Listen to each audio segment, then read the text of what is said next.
आज का दिन बहुत विशेष है। आज ही के दिन 1883 में क्लेमेंट एटली का जन्म हुआ था इंग्लैंड में।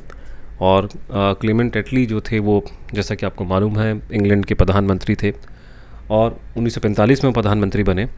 और क्लेमेंट एटली ने ही वो फैसला लिया कि भारत को आज़ाद कर दिया जाए। और सन 47 में जो हमको आज़ादी मिली है, या जो ट्रांसफ़र ऑफ पावर हुआ था, डोमिनियन स्टेटस हमको दिया गया था, उसको, इस डिसीजन को लेने का पूरा जो डिसीजन लेने वाले जो थे, डिसीजन मेकर जो थे, वो क्लेमेंट एटली थे। तो उन क्लेमेंट एटली जी का आज जन्म दिवस है। 1883 में उनका जन्म हुआ था। अब क्योंकि उनके बारे में चर्चा नहीं होगी हमारे देश की मीडिया में आज के दिन, तो मैं चाहता हूँ कि आप लोगों के सामने उनके बारे में आपको बताऊँ। तो जैसा कि मैंने बताया कि क्लेमेंट एटली ही वो व्यक्ति थे, वही इंग्लैंड के प्रधानमंत्री थे जिन्होंने ये फैसला लिया कि भारत को आज़ाद कर देना चाहिए।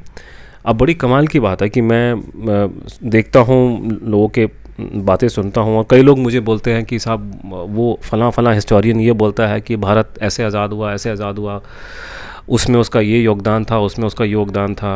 और फिर हमारे सामने हमारे देश का जो अपना प्रोपेगेंडा है, हमारे देश का जो ऑफिशियल मशीनरी है, या फिर हमारे देश के दरबारी इतिहासकार हैं, वो बैठ कर के आपको 50, 60, 70 साल से ये पढ़ाए जा रहे हैं कि अंग्रेज़ जो थे भारत से अहिंसा की वजह से भाग गए, और गांधी जी की जो अहिंसा थी उसकी वजह से, धरना देने से अंग्रेज यहाँ से छोड़ के चले गए। तो ये बात कितनी सच है, झूठ है, इसका आंसर जो देने वाला सबसे अच्छा व्यक्ति है वो है क्लेमेंट एटली। तो क्लेमेंट एटली जो थे, उन्होंने अपनी उस ज़माने के, अगर आप उनके भाषण देखेंगे जो उन्होंने इंग्लैंड के पार्लियामेंट में उन्होंने वक्तव्य दिए, या उन्होंने उसके बाद भी, जब वो प्रधानमंत्री नहीं रहे उसके बाद भी जो उन्होंने स्टेटमेंट दिए यहाँ वहाँ, या उन्होंने जो लेक्चर दिए, या उन्होंने अपनी किताब लिखी, या उन पे किताबें लिखी गई, अगर अब उन सब चीज़ों को भी ध्यान में रखें तो पहला सवाल ये उठता है कि क्या क्लेमेंट एटली ने कभी इस बात को कहीं पे ये लिखा है अपनी किताब में, या कहीं बोला है कि मैं भारत को छोड़ने का फ़ैसला मैं इसलिए ले रहा हूँ क्योंकि गांधी जी के साथ लोग धरना पर बैठे थे भारत में? आंसर है नो। उन्होंने कहीं अहिंसा का कोई मेंशन नहीं किया। इनफैक्ट उनकी जो अपनी जीवनी आई है उसमें गांधी जी का उन्होंने सिर्फ एक ही बार रेफरेंस दिया, वो भी उन्होंने पूरा नाम नहीं मेंशन नहीं किया, गांधी वर्ड लिखा है सिर्फ। उन्होंने महात्मा गांधी या कोई एम के गांधी भी नहीं लिखा उनके बारे में। और शायद उन्होंने ये मेंशन किया, अगर मुझे ढंग से याद आता हो, कि शायद वो हिंदू मुस्लिम यूनिटी वो नहीं ला पाए।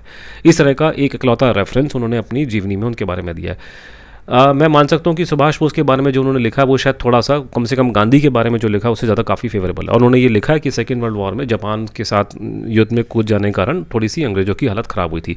इतनी बात को तो अपनी जीवनी में वो एडमिट कर रहे हैं। लेकिन सबसे बड़ी रीज़न जो हम आज क्लेमेंट एटली को याद करते हैं, वो रीज़न ये है कि सन 56 में वो भारत आए, जब वो इंग्लैंड के प्रधानमंत्री नहीं थे।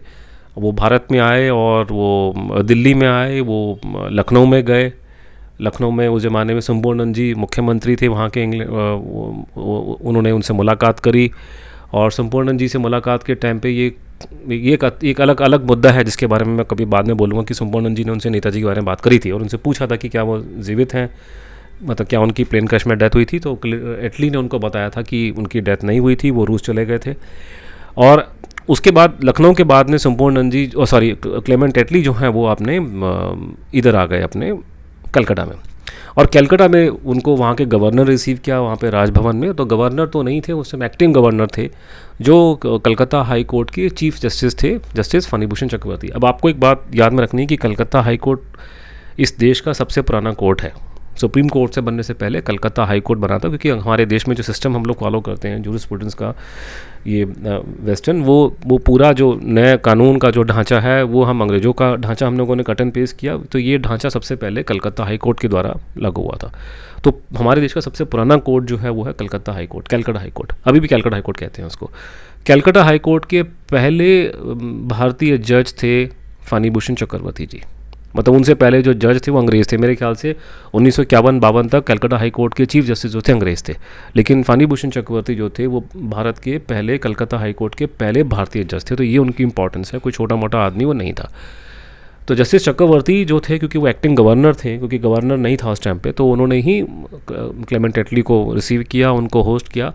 एटली उनके पास में राजभवन में रहे हैं 2-3 दिन तक। तो बड़ी कॉमन सेंस की बात है कि अगर इतना बड़ा आदमी जिसने भारत की आज़ादी लेने का डिसीजन जिसने लिया था देने का, आप उससे बातचीत करेंगे, आप उससे पूछेंगे कि भाई आपने क्यों ये, किन कारणों में आपने, किन परिस्थितियों में आपने डिसीजन लिया। तो ये बड़ी जानी मानी बात है। लेकिन वो ये कि क्लेमेंट एटली से खाने के टेबल पे इन्होंने पूछा जस्टिस चक्रवर्ती ने कि आप एकदम से चले गए, आप लोग तो लड़ाई जीत गए थे, सेकेंड वर्ल्ड वॉर में आपकी विक्ट्री हो गई थी, तो एकदम से क्यों आप छोड़ छाड़ के भाग गए सन 47 में यहाँ से।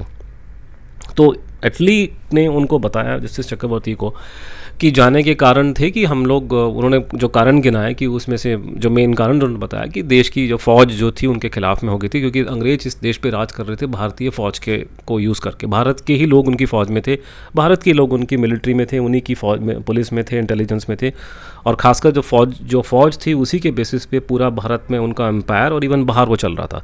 तो जब वो नेताजी और आईएनए की वजह से उनके खिलाफ में हो गई, ये सबसे बड़ा कारण था। इसकी वजह से वो देश को छोड़ के जाने का डिसीजन उन्होंने लिया।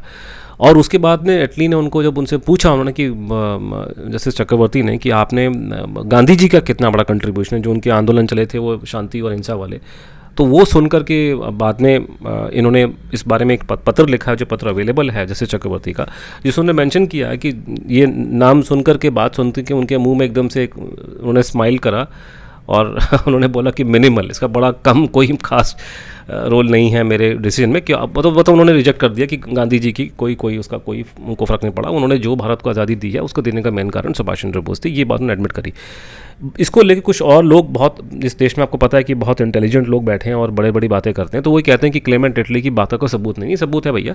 इन्होंने बारे में, चक्रवर्ती ने बाद में इस बात को बार बार बोला है। उन्होंने बाद में एक चिट्ठी में लिख करके अपने हाथ से एक लेटर लिख के छोड़ा है, जो अवेलेबल है। और किसी भी आप सड़क चलते आदमी को पूछ लीजिए कि एक हाई कोर्ट के जज, वो भी फनी भूषण चक्रवर्ती जैसे लेवल का आदमी, मैं उसकी बात का विश्वास करूंगा, ना कि मैं किसी 2% के हिस्टोरियन या 2% के पॉलिटिशियन की बात को मानूंगा। एक जज की, कम से कम उस ज़माने की जज की बात की बहुत ज़्यादा वैल्यू है, बशर्ते मैं किसी 2% के जर्नलिस्ट को या किसी इतिहासकार को इतनी इंपॉर्टेंस दूँ। तो ये इस बारे में चक्रवर्ती बहुत रिलायबल सोर्स है। उसके बाद में एक और, मैं अगर कोई चाहते हैं कि उसको क्रॉस चेक किया जाए, तो एक बहुत जाने माने एक इतिहासकार थे जिनका संबंध आप कह सकते हैं कि वो लेफ्ट और कांग्रेस के लोग ही उनको बहुत मानते थे, बरुण डे नाम के बहुत जाने माने इतिहासकार हैं। उनसे भी क्लेमेंट एटली ने ये बात बोली है बाद में, जो उन्होंने फनी भूषण चक्रवर्ती को बोली।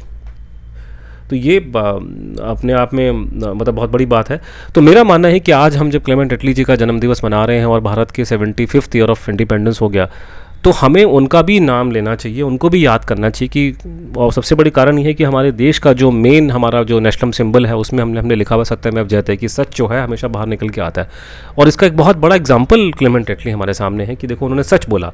और खासकर तब, क्योंकि हमारे देश के जितने ये धूर्त नेता हैं, ये पॉलिटिशियन जो हैं, चाहे किसी पार्टी क्यों ना हो, ये लोग पिछले 70 साल से बैठ के हमको गोलियां दे रहे हैं कि भारत जो है अंग्रेज यहाँ से चलेगा, क्योंकि अहिंसा का आंदोलन चल रहा था।